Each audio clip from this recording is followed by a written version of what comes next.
What you want to do at all times is just be triple sure that you got your ihram towel locked down, inshallah ta'ala, so that for men, bathrooms, I recommend that you try to aim to go to the bathroom at off times. Kind of like the elevator situation, it's better, not perfect, but it's better if you don't go at a salah time to the elevator. Same things with the bathrooms here. If you go anytime near a salah time, the bathrooms are going to back up. But if you go at just a random time when everybody's resting and so on, are the sisters listening to the lecture? Thank you. I hear some talking. Chill out. لبيك اللهم لبيك لبيك لا شريك لك لبيك إن الحمد والنعمة لك والملك لا شريك لك. So the talbiyah of the لبيك اللهم لبيك, we're going to be saying that from here all the way until the Jamarat on the 10th. So you want to be spending a lot of your time and make it like your custom. I've gotten to the stage where not saying the talbiyah actually hurts my mouth. Like it hurts to not say it. So right now you might be like, oh, do I have to say it? Inshallah ta'ala, the more you say it, it'll become your custom. It'll be on your tongue, you'll always be saying it. Labbaik Allahumma labbaik. It's another thing that's critical is that a person shouldn't joke about marital relations at this point. You're in ihram, there's a tendency when brothers get together, somebody jokes about marriage or says things like that. You're in ihram and you need to desist from that kind of talk. If you have your wife with you and stuff like that, you shouldn't be like just walking around holding hands in a romantic way. You should not be doing those things. You're in ihram, labbaik Allahumma labbaik. These days are days of remembering Allah subhanahu wa ta'ala. And as I was saying as well, that when you complain, then you can't be thankful and complaining at the same time. So that being said, you might have a neighbor that just wants to complain. Right? Neighbor's like, hey, do you know what happened this morning on the bus? Can you believe it?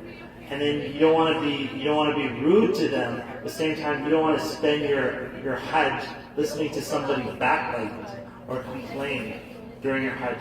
So we have this technique in our group. Inshallah ta'ala, it'll become our habit. When somebody starts saying word that's not befitting of the Hajj, is there a translation going on up in there?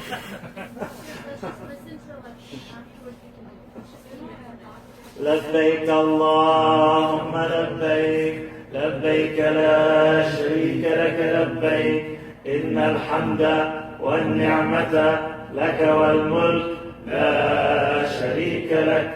So suppose we have a prime example right now. Somebody's like saying something, the bus and this and that, they're complaining. It's always going to be the bus. There's always a problem with the bus. So you just look them in the eye, make eye contact with them, and just quietly say, لبيك اللهم لبيك لبيك لا شريك لك لبيك إن الحمد والنعمة لك والملك لا شريك لك. And subhanAllah, this salam, this peace comes over the person's heart. They may wish to continue talking about the bus after that. At that point, you look them again in the eye and you say, لبيك اللهم لبيك لبيك لا شريك لك لبيك إن الحمد والنعمة لك والملك لا شريك لك. In Hajj, Allah subhanahu wa ta'ala says, فَمَنْ فَرَضَ فِيهِنَّ الْحَجَّ فَلَا رَفَثَ وَلَا فُسُوقَ وَلَا جِدَالَ فِي الْحَجِّ. So we have to, Rafath is, like I said, the marital intimacy and so on. And a person wants to be careful. You're not walking around holding hands with your wife, stuff like that. You're not joking about marriage. You're not doing marriage contracts and so on. Wala fusuqa, you want to abstain from committing sins. And fisq in general, lying and harming people and so on. And no jidal. Jidal is a big one. Allah subhanahu wa ta'ala specifically said you're not allowed to argue in Hajj. Not allowed to argue. What does arguing mean? Really, it could be like Suppose you're in a bathroom lineup and somebody says, "Oh, I was before you." No, you weren't before me. Uh-oh.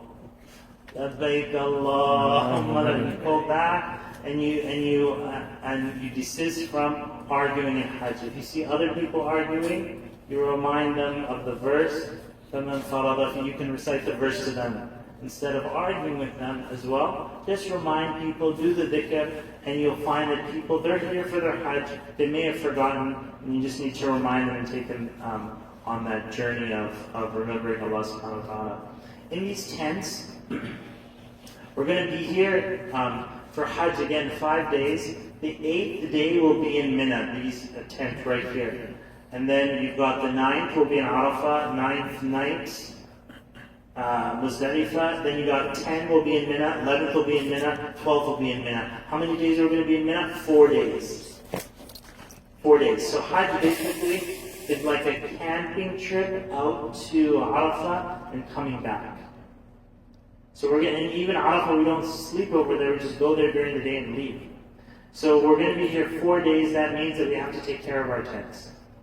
Meaning that if there's any garbage, I know it's convenient to just like chuck it into a corner and stuff like that. But if everybody keeps doing that, we're going to be sleeping in a garbage can. And shoes, if people keep walking in with shoes, same idea, the carpet starts to get dirty, whatnot. So we really have to take care to keep it clean, and also maybe during times of the day we just do like a cleanup of the area because we're going to be spending a long time here. I need to give you just a heads up about beggars in Hajj. There are, for sure, even as I'm telling you this, somebody's going to open the door right now and do it. They're going to knock on the door, they're going to walk in, they're going to tell you that they're from the current situation in the Muslim Ummah. They're going to say that they're from that country. And then they're going to start crying. And at that point, I'm going to say, Barra, Yallah. I'm going to ask them to leave. So there are professional begging groups that can go around during Hajj. It's none of my business if you give them money or not, but you're not allowed to give them in our tents. That is our business. Because once you give them money in the tent, then you basically put a GPS tracker on our tent that tells all the other beggar gangs that this tent is, they give out money inside, and then we'll have an influx of beggars coming out to our door. So again, it's none of my business if you give them money or not. You're welcome to do so. You have to take them by the hand and walk outside, and they'll freak out. But walk them outside, and then you can give them money if you want to. So no beggars allowed in our tents. Anything else? I missed it. Visitors. If anyone's visiting, do we have any rules for that? Okay, so another thing that happened, I was going to say, about Salah. During Hajj, people get really excited about Salah, which is great, alhamdulillah. But not if you say the adhan 10 minutes before the Salah time. So some people get really excited, their alarm goes off, and they're like, hey, it's the Dhuhr time, I'm going to say the adhan.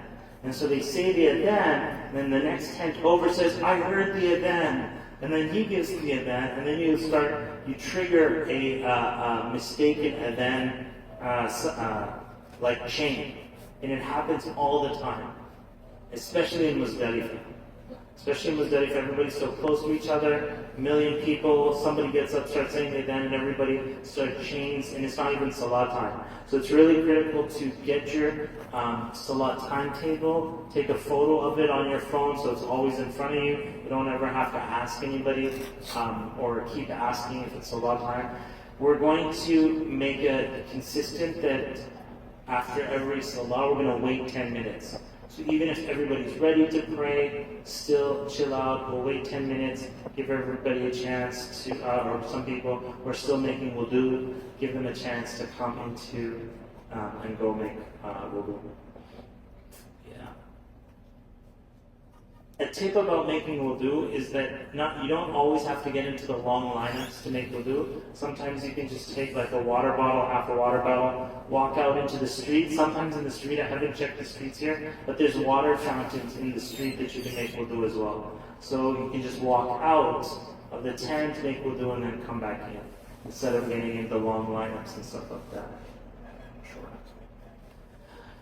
So in Mina, we're going to be praying all our salah at the designated time.